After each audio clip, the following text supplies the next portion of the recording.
La clase política se agita, se mueve, se ilusiona por tener el poder político. La pasión se desborda. Hay encuentros y desencuentros, arreglos y desarreglos, obediencia y desobediencia. La frase que acuñó el viejo líder obrero del PRI, Fidel Velázquez, el que se mueva no sale en la foto, ha perdido su vigencia. Ahora hay que moverse, hacer ruido, pagar a encuestadoras, aunque no tengan la mínima posibilidad de ganar, ni en las encuestas ni en la tómbola.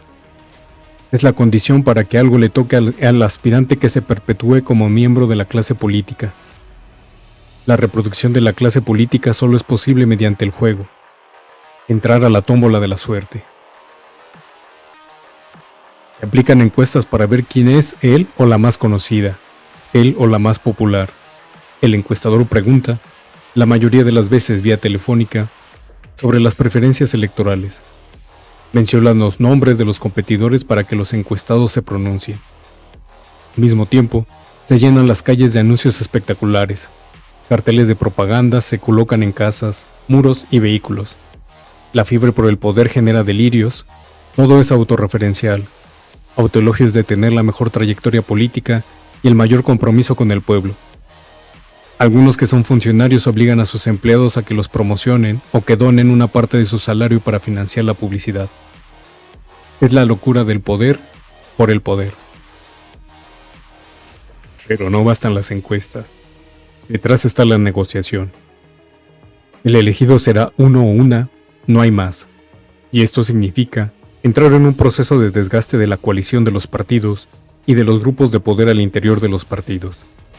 Se registran amagos, denuncias, se realizan actos masivos para mostrar músculo.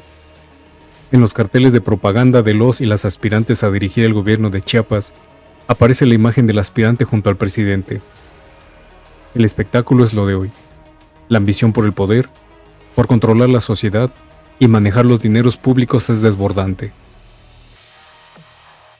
Para la candidatura a gobernador por Morena, hay un amplio grupo de aspirantes que declaran ser los herederos de la Cuarta Transformación y en sus primeras frases publicitarias asumen la consigna de mayor potencia del presidente López Obrador. Con el pueblo todo, sin el pueblo nada. ¿Sabrán los aspirantes el significado profundo de esta consigna? Un breve repaso a la trayectoria de las y los aspirantes lleva a la conclusión de que nadie ha estado del lado del pueblo. Todo lo contrario, y eso explica el por qué Chiapas sigue sumido en el fango. Las herencias son corrupción, ausencia de propuestas, la mala administración, lo que da como resultado un Chiapas siempre pospuesto en sus aspiraciones de desarrollo humano. Un pueblo cada vez más frustrado e indignado. El gobierno de Juan Sabines dejó endeudado al Estado. Manuel Velasco sumó la deuda de su antecesor y la administración de Rutilio Escandón mantiene una deuda significativa. En el primer trimestre de 2023, la deuda de Chiapas sumó 20.775.9 millones de pesos, equivalente a 5.2% del Producto Interno Bruto, frente a un promedio nacional de 2.5%, cuestión que coloca a Chiapas en los 3 primeros lugares junto a Chihuahua y Quintana Roo. La deuda equivale a 18.6% del gasto público de la entidad y 44.9% de las participaciones federales. La estadística del Coneval indica que Chiapas sigue ocupando el primer lugar en rezago social en el país, con 1.6 millones de personas que padecen hambre y con medio millón de chiapanecos en Estados Unidos.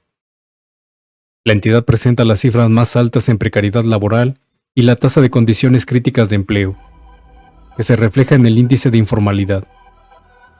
Mientras el sueldo integrado de un magistrado de la Corte alcanza los 700,000 pesos mensuales, el salario mínimo es de 6.223 pesos, con lo que el ingreso anual de un magistrado alcanzaría para dar de comer alrededor de 300 chiapanecos durante un año.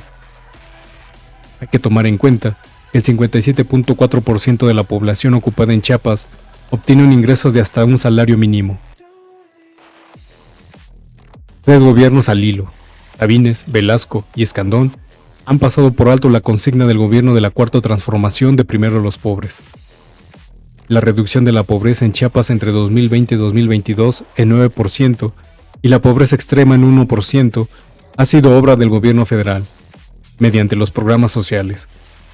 Los pobres en el gobierno de Escandón y de sus antecesores no fueron objetivo prioritario, pero tampoco lo fueron las clases medias. Políticamente, los pobres del campo y de la ciudad siguen siendo redituables. La conflictividad avanza cada vez más a territorios disputados por el crimen organizado como la Selva Lacandona, la Sierra Mariscal y Los Altos, en particular en los municipios de Aldama, Chenaló, Panteló y Oxchuc, donde se disputa el poder político. Ejemplos que han llamado la atención de la prensa local y nacional, incluso internacional. Chiapas presenta una pobreza secular, una eterna crisis del mundo rural y de los campesinos, y una violencia añadida por la presencia del paramilitarismo y del crimen organizado. La deuda social es enorme, y está generando procesos de desterritorialización, así como espacios ingobernables.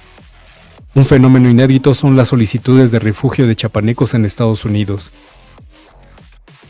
Los esperados beneficios del Tren Maya no se verán reflejados en el 95% del territorio chapaneco, porque será una especie de economía de enclave, esto es, serán para Palenque y para Tabasco. Palenque es un territorio no integrado a Chiapas. Sus lazos son con Tabasco. Incluso, otros espacios como la zona petrolera de Reforma se articula con el vecino estado. Existen amplios territorios de Chiapas que no están integrados. Se tienen las peores carreteras del país, caminos peligrosos y en mal estado. Frente a la realidad, el discurso de los aspirantes es vacío. Se limitan a enarbolar la defensa de la 4T. Emulan las frases del presidente de la República, pero no hay una propuesta original para la grave situación de Chiapas. El problema es serio, toda vez que en la entidad no llegó la 4T. Así, mientras Claudia Sheinbaum propone construir el segundo piso de la 4T, aquí no se puede replicar esta propuesta porque no se pusieron ni los cimientos. ¿Cuáles son los méritos de las y los aspirantes a la gubernatura de Chiapas? En la publicidad sobresale un personaje que se dice es el candidato del gobernador en turno, con lo cual se aseguraría la continuidad de un gobierno señalado por amplios sectores de la población chapaneca por su mala conducción de la administración. Pero en estos tiempos no importa abonar el desprestigio porque al fin y al cabo se cuenta con poder y dinero. Frases como "vamos por la grandeza de Chiapas", "es un momento histórico, los chiapanecos son quienes decidirán quién dará continuidad a la 4T", uno de los más atrevidos promete un proyecto de la esperanza, de la continuidad de la transformación, el proyecto que conoce los problemas de Chiapas y que va a dar soluciones, trabajo por Chiapas y por México. Todos y todas hacen su mejor esfuerzo para mostrar que cuentan con el apoyo popular. Sin embargo, el acarreo sigue siendo una práctica de la clase política. Una de las manifestaciones de apoyo fue la realizada en Tuxtla Gutiérrez el 22 de octubre, donde según fuentes de la prensa, acudieron más de 35,000 personas. El aspirante dijo ser heredero de los ideales del presidente López Obrador: no mentir, no robar y no traicionar, y llamó a unirnos por nuestro estado. La espera de los resultados de la encuesta prevista para el lunes 30 de octubre se pospuso para el 10 de noviembre, con el argumento que todavía no había terminado de encuestar. Veremos quién será el ganador o ganadora para coordinar el proyecto de la 4T y la candidatura al gobierno de Chiapas. Sea quien gane, la hipótesis es que a Chiapas le espera otra larga noche de 6 años. Si el próximo viernes Morena decide que Sacil de León Villar sea su candidata a la gobernatura, seguramente Eduardo Ramírez Aguilar saldrá de ese partido para contender por otra organización política. No sería una sorpresa. El senador ha dejado claro que es el ganador de la encuesta y que si no es designado estará de todos modos en la boleta electoral del próximo año. Además, no tiene alternativa. Es su última oportunidad para llegar al Palacio de Gobierno. De los 7 perfiles es el único que tiene base social fuera de Morena. Aunque los demás manifiesten sus desacuerdos, en caso de no ser los favorecidos, ninguno emprendería el éxodo hacia la tierra prometida por faltas de apoyos externos a ese partido político. Claudia Sheinbaum y su equipo deben estar analizando con mucho cuidado la situación de Chiapas, tanto que hasta el momento no está definida la candidatura, como también sucede en la Ciudad de México. La suerte de Eduardo Ramírez Aguilar está vinculada a la de Omar García Harfuch. Los del ala dura de Morena, como Jesús Ramírez, Hernán Becerra y Luisa María Alcalde, Presionan para que Clara Brugada sea la candidata en la Ciudad de México y Ramírez Aguilar en Chiapas. Para Hernán Becerra, la posible designación de Sacil de León Villar abriría un conflicto político de envergadura, pues según varias encuestas la senadora figura en tercer lugar, con una distancia de entre 25 y 30 puntos sobre el puntero, Eduardo Ramírez. Continúa. Difícilmente Ramírez renunciará a ser el candidato si el día 10 de noviembre se confirma que tiene una intención de voto cercana a los 40 puntos para gobernar su estado. En caso de no ser favorecido, es altamente probable que busque un camino alternativo para hacerse de la candidatura.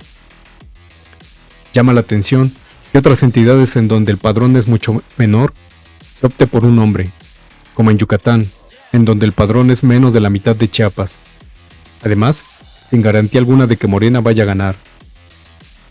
Es decir, mientras que Joaquín Díaz en Yucatán pueda obtener cuando menos 500,000 votos de un padrón de 1.554.000 electores, en el caso de Chiapas, Eduardo Ramírez Aguilar podría incrementar la cifra a más de 1,5 millones de votos, de un padrón de 3.459.000 electores. Por el contrario, si no participa, Morena dejaría de captar al menos 500,000 votos. Una gran parte de esa votación sería Movimiento Ciudadano o al Frente Democrático Nacional. Además, los dirigentes opositores estarían muy contentos de que Eduardo Ramírez fuera su candidato. Hasta el momento no cuenta con un aspirante serio a la gobernatura, y él les garantizaría un incremento notable de votos en las elecciones presidenciales. Si el hoy senador por Morena cruza el Rubicón de la política oficial, no sería la primera ruptura significativa que viviríamos en Chiapas. Pablo Salazar logró la hazaña de convertirse en gobernador cuando se enfrentó al sistema político priista en el 2000. Eran otros tiempos, desde luego, pero eso no quiere decir que no se pueda repetir la gesta, incluso en un escenario de máxima hostilidad, persecución de opositores y reparto de dineros públicos como no lo hemos visto en ninguna elección en Chiapas. Con varios frentes abiertos en el último tramo de su mandato, el presidente no podría dedicar tantos esfuerzos y tiempo a Chiapas, y eso sería una ventaja para Eduardo Ramírez Aguilar. Tampoco el gobernador Rutilio Escandón podría ejercer de Torquemada, porque sabe que si gana la oposición, él sería el primero en ser llamado a cuentas, en una administración que tiene varios boquetes por desvíos de recursos.